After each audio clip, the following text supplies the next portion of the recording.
सबका मालिक एक। श्री सच्चिदानंद सद्गुरु साईनाथ महाराज की जय। ओम साई राम। मेरे अंदर साईं और आपके अंदर साईं को भी प्रणाम। आज साईं भक्तों की श्रृंखला की श्रेणी में मैं आपको साईं बाबा के भक्त मेघा के बारे में बताती हूँ, जिसकी भक्ति के बारे में हम पढ़ के हमें हमारी आंखें नम हो जाती है। ऐसी सच्ची भक्ति। गुजरात के डिस्ट्रिक्ट खेड़ा में एक डिप्टी कलेक्टर हरिविनायक साठे थे, जिन्होंने शिरडी में साठेवाड़ा बनाया हुआ है। तो वो बाबा के परम भक्त थे। उनके यहाँ एक रसोइया था मेघा, जो बहुत ही सीधा और एक अनपढ़ व्यक्ति, धरती से ब्राह्मण था।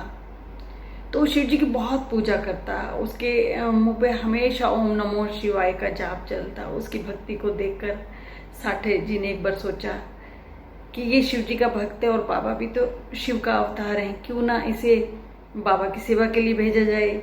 ये बहुत जो मेघा है बहुत सेवा भाव वाला है, तो इसको शिरडी भेजा जाए। तो उन्होंने मेघा से पूछा कि मेघा, तू शिरडी जाएगा, मेरे बाबा की वहाँ सेवा करेगा? तो मेघा ने पूछा कि आपके बाबा कौन सी जाति के हैं? तो साठे साहब ने कहा कि मुझे तो नहीं पता कि वो कौन सी जाति के हैं। कुछ लोग उन्हें हिंदू कहते हैं, कुछ मुसलमान कहते हैं, सभी धर्मों के लोग वहाँ आते हैं। तो मेघा को लगा कहीं साईं बाबा मुसलमान तो नहीं, मैं एक ब्राह्मण हूँ, अगर मैं ब्राह्मण होकर मुसलमान की सेवा करूँगा तो मेरा धर्म भ्रष्ट हो जाएगा, मुझे पाप लगेगा। तो उसके मन में ये उथल पुथल शंका चलने लगी, पर उसने मना किया साठे साहब को कि मैं नहीं जाऊँगा। पर साठे साहब ने उसको कहा कि तुझे जाना पड़ेगा। वो साठे साहब को बहुत मानता था, उनके कहने पर उसने मान लिया कि मैं शिरडी जाऊंगा। पर सारे रास्ते उसके मन में जो शंका चलती रही कि मैं मुसलमान की सेवा जाके करूंगा। जब वो शिरडी पहुंचा और मस्जिद में बाबा द्वारका माई में बैठे थे, तो जैसे ही मस्जिद की सीढ़ियों में चढ़ा तो बाबा गुस्से होते हुए कहने लगे, दूर हट, तुम तो एक कुछ कुल के ब्राह्मण हो, अगर तुम यहाँ मेरे पास आओगे तो तुम्हारा धर्म भ्रष्ट हो जाएगा। मैं तो एक मुसलमान हूँ, मैं तो एक यवन हूँ, तुम्हें पाप लगेगा। पापा बहुत गुस्से हुए। मेघा बहुत हैरान हुआ कि ये तो मेरे मन के विचार थे, पापा ने कैसे इनको जान लिया। तो उसे लगा कि ये कुछ आध्यात्मिक गुरु हैं जो मन की बात जान लेते हैं। उसे बाबा पे थोड़ा विश्वास होने लगा। बाबा लड़ते रहे पर वो फिर भी मस्जिद में एक कोने में बैठ गया। रोज मस्जिद जाता, बाबा को देखता। धीरे धीरे जो बाबा का गुस्सा था वो भी शांत हो गया। तो मेघा बहुत भक्ति भाव से बाबा की पूजा करता। वो जो बाबा की चारों आरतियां थी वो एक पैर पर खड़े होकर करता। बाबा की पूजा करने से पहले, मस्जिद में आने से पहले, वो शिरडी में जितने भी मंदिर थे उनके सबके दर्शन करके आता। तो एक बार वो जब खंडोबा मंदिर दर्शन करने के लिए पहुंचा तो खंडोबा मंदिर के दरवाजे बंद थे। तो उसने सोचा कि मैं बाद में आ जाऊंगा, मैं पहले बाबा के दर्शन कराऊं। पर वो जैसे ही बाबा के पास पहुंचा तो बाबा ने कहा कि नहीं, तुम पहले खंडोबा मंदिर के दर्शन करके आओ। बाबा ने उसे खंडोबा मंदिर के दर्शन करने के लिए भेजा, क्योंकि बाबा चाहते थे कि जो हमारी जिंदगी में नियम है हमें पहले उनका पालन करना चाहिए। जो मेघा था बाबा को शिव जी ही मान के पूजा करता था।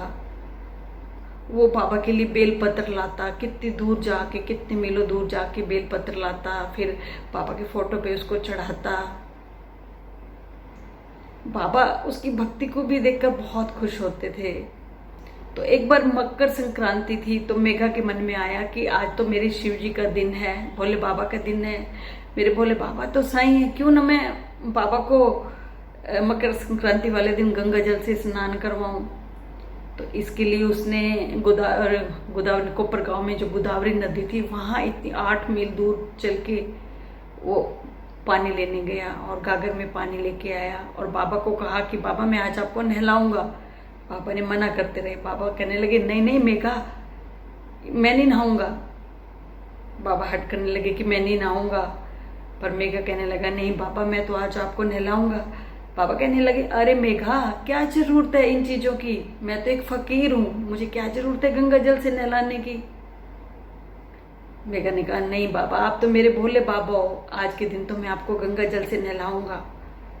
जो मेघा था वो भी अपनी जिद पकड़े रहा और बाबा 12 बजे तक नहीं मानने बैठे रहे, पर आखिर अपने भक्त की जिद के आगे बाबा झुक गए, उसके प्यार के आगे झुक गए।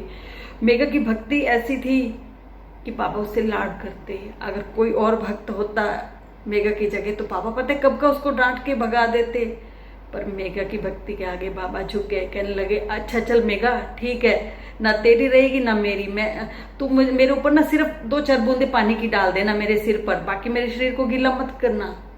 मेघा कहने लगा, ठीक है बाबा, आप आओ तो सही नीचे। बाबा मस्जिद की सीढ़ियों से नीचे उठ के आए और मेघा के सामने बैठ गए। मेघा जो गागर में जल भर के आया था उसने उठा के सारा जल और हर हर महादेव करते हुए पूरा बाबा पे डाल दिया। भक्ति में ही वो ये भी भूल गया कि बाबा ने कहा था कि सिर पे डालना, और उसने पूरी गागर बाबा पे डाल दी। और डाल के फिर क्या देखते हैं, ये तो बाबा का सिर गिल्ला है, बाबा का तो सब सूखे हैं बाबा, सिर्फ बाबा का सिर गिल्ला है। वो बड़ा हैरान रह गया। तो इससे हमें ये पता चलता है कि बाबा जो चाहते हैं उतना ही होता है। बाबा ने जितना कहा था कि मेरा सिर गिल्ला हो तो उतना हुआ। और बाबा भक्तों के वश में होते हैं, भक्तों की बात मानते हैं। तो हमारी भक्ति में भी इतनी शक्ति होनी चाहिए कि बाबा हमारी बात सुने, बाबा हमसे भी लाड प्यार करें। और जब मेघा का अंतकाल समय नज़दीक आया तो मेघा बीमार रहने लग गया, उसे बुखार रहने लग गया। वो अब मस्जिद में ज़्यादा देर खड़ा भी नहीं हो पाता था। उसकी मृत्यु से 2 दिन पहले ही बाबा ने सबको बता दिया था कि मेघा जाने वाला है। जब 2 दिन पहले मेघा जब आरती कर रहा था तो बाबा ने कहा, ये मेघा की आज आखिरी आरती है, इसके बाद मेघा नहीं कर पाएगा। और 2 दिन बाद 1912 में मेघा की मृत्यु हो गई। जब मेघा की मृत्यु हुई तो बाबा गए, बाबा ने अपनी चादर ही उसको डलवाई, उसके ऊपर हाथ फेरा और उसके ऊपर फूल चढ़ाए, और एक साधारण इंसान की तरह बाबा फूट फूट कर रोए। देखो मेघा ने कितनी भक्ति प्राप्त की कि एक ईश्वर उसकी मौत पर रोए। बाबा रोते रोते कहने लगे कि मेरा ये सच्चा भक्त था, चला गया। ये सच में जो मेघा था बाबा का सच्चा भक्त था। उसने ऐसी भक्ति प्राप्त की थी कि कोई भी नहीं प्राप्त कर सकता। अगर हम उसकी भक्ति का थोड़ा सा भी अंश प्राप्त कर लें तो हमारा जीवन सफल हो जाएगा। हम बाबा से प्रार्थना करते हैं कि बाबा हमें भी मेघा जैसी भक्ति दो, हमारा मन भी आप में लगे, आपसे हम भी लाड प्यार करें, आपसे मेघा की तरह प्यार करें। बस आज इतना ही। हम मेघा को नमन करते, ऐसे सच्चे भक्त को हम नमन करते हैं। ओम साईं राम। श्री सच्चिदानंद सद्गुरु साईनाथ महाराज की जय।